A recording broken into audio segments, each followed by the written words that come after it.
नीलमपुर एक श्रापित गांव था। यहाँ हमेशा एक अजीब सा डर का माहौल रहता था। गांव के लोग हर वक्त एक ही दुआ करते, कहीं सिर कटे राई स्टार न आ जाए। रात के वक्त सब लोग अपने घरों के बाहर सोना, जवाहरात और हीरे रखकर सोते, क्योंकि हर रात 9 बजे राई स्टार की आत्मा, जिसका सिर कटा हुआ था, गांव में घूमती थी। राई स्टार के पास एक जादुई झाड़ू थी। इस झाड़ू पर बैठकर वह गांव में घूमता, घर घर जाकर लोगों के सोना, हीरे और जवाहरात उठा लेता। लेकिन जिस भी घर के सामने कुछ नहीं मिलता, वह घर के सब लोगों को एक एक कर मार देता। और यह सिलसिला रोज चल रहा था। गांव वालों को पता था कि इसके पीछे का राज क्या है, लेकिन किसी ने हिम्मत नहीं की इस सच्चाई को समझने की। फिर एक दिन सब कुछ बदल गया। गांव में एक लड़का आया, ज्ञान भाई, राई स्टार का बचपन का दोस्त। वह अपने पुराने दोस्त से मिलने आया था, लेकिन जैसे ही वह राई स्टार के घर गया तो देखा घर पर ताला लगा था। ज्ञान भाई ने गांव वालों से पूछा, लेकिन कुछ लोग झूठ बोलकर इनकार कर गए और कुछ ने उसे मारकर भगा दिया। ज्ञान भाई को अब कुछ गड़बड़ लगने लगी, लेकिन उसने हार नहीं मानी और अपने दोस्त को ढूंढता रहा। सुबह से शाम हो गई, लेकिन राई स्टार कहीं नजर नहीं आया। तभी ज्ञान भाई ने देखा कि गांव में अफरा तफरी मची हुई है। लोग अपने घरों के सामने सोना रखकर अंदर चले जा रहे थे। ज्ञान भाई ने देखा एक घर के बाहर सिर कटा हुआ लड़का कुछ लोगों को मार रहा था, और वह लड़का कोई और नहीं बल्कि उसका दोस्त राई स्टार था।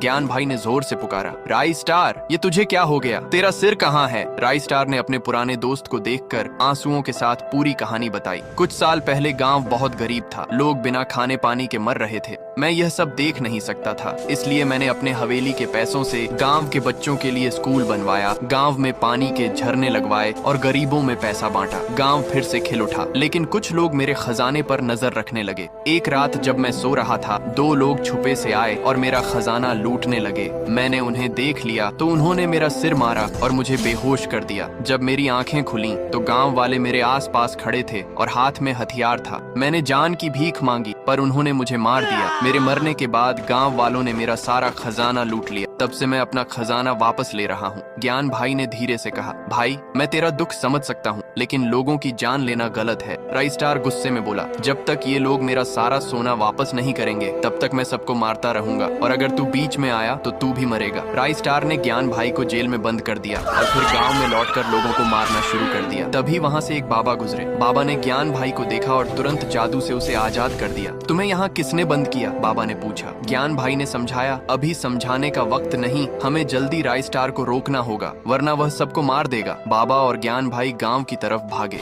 बाबा ने कुछ मंत्र जादुई बोले और राई स्टार एक जगह अटक गया, हिलडुल नहीं पा रहा था। ज्ञान भाई ने गांव वालों को इकट्ठा किया और राई स्टार के सारे पैसे वापस दिलवाए। गांव वालों ने सच में माफी मांगी। राई स्टार ने अपना खजाना वापस पाकर खुशी खुशी अपनी जादुई झाड़ू पर बैठकर वापस चले गए।